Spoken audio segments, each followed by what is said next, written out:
হোজাইত বন বিভাগৰ তীব্ৰ অভিযান দক্ষিণ নগাঁও বন সংমণ্ডলৰ প্ৰাধিকাৰী নয়নমণি ৰাজবংশীৰ নিৰ্দেশৰ মৰ্মে অভিযান হোজাই ৰেঞ্জ অফিচাৰ তথা বন সুৰক্ষা কৰ্মীৰ এটা দলে চলাইছে যুটীয়া অভিযান হোজাই পূব কান্দুলিমাৰীৰ আশিষ বিশ্বাস নামৰ এজন ব্যক্তিৰ সন্মুখত বাসগৃহত চলাইছে অভিযান জব্দ কৰা হৈছে বৃহৎ পৰিমাণৰ অবৈধ চেগুন কাঠৰ কুন্দা আৰু ফলা কাঠ জব্দ কৰা কাঠখিনিৰ চৰকাৰী মূল্য প্ৰায় ৬০,০০০ টকাৰো অধিক জব্দ কৰা কাঠখিনি হোজাই আঞ্চলিক বন বিভাগৰ কাৰ্যালয়লৈ লৈ অনা হৈছে অনাগত দিনত অঞ্চলটোত অবৈধ কাঠ ব্যৱসায়ৰ বিৰুদ্ধে কঠোৰ পদক্ষেপ গ্ৰহণ কৰা হ'ব বুলি বন বিভাগে স্পষ্ট কৰি দিছে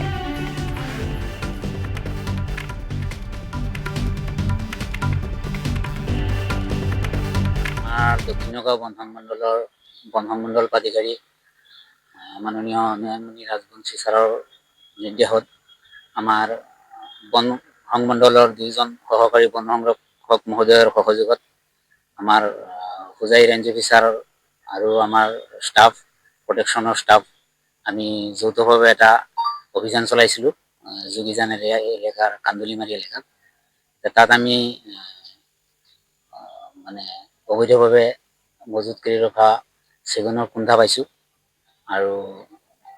চন টিম্বাৰো পাইছোঁ চেগুনৰ চন টিম্বাৰো পাইছোঁ ননচাল চন টিম্বাৰ পাইছোঁ আৰু কুন্দা পাইছোঁ আৰু সেইসমূহ আমি ডিটেক্ট কৰিছোঁ ডিটেক্ট কৰি আমি জব্দ কৰি লৈ আহিছোঁ আমাৰ আঞ্চলিক বন কাৰ্যালয়লৈ আনুমানিক মূল্য কিমান হ'ব পাৰে এইখিনি আনুমানিক চৰকাৰী মূল্য ৬০,০০০ মান টকা হ'ব চৰকাৰী ৰাজহ আৰু কোনোবা ব্যক্তিক আটক কৰিছে নেকি নাই এতিয়ালৈকে আমি তেনেকুৱা ব্যক্তিক আটক কৰিব নাই আমি এই সংক্ৰান্তত অনুসন্ধান চলাই আছোঁ এই কাঠখিনি কাৰ পৰা জব্দ কৰিছে কিন্তু নামটো ক'ব পাৰিব নেকি আমি এই সংক্ৰান্তত তেওঁ কান্দুলিমাৰী এলেকাৰে এজন মানুহৰ ঘৰৰ পৰা কৰিছোঁ তেওঁৰ নামটো আছিলে আশিষ বিশ্বাস আমি তেওঁৰ কি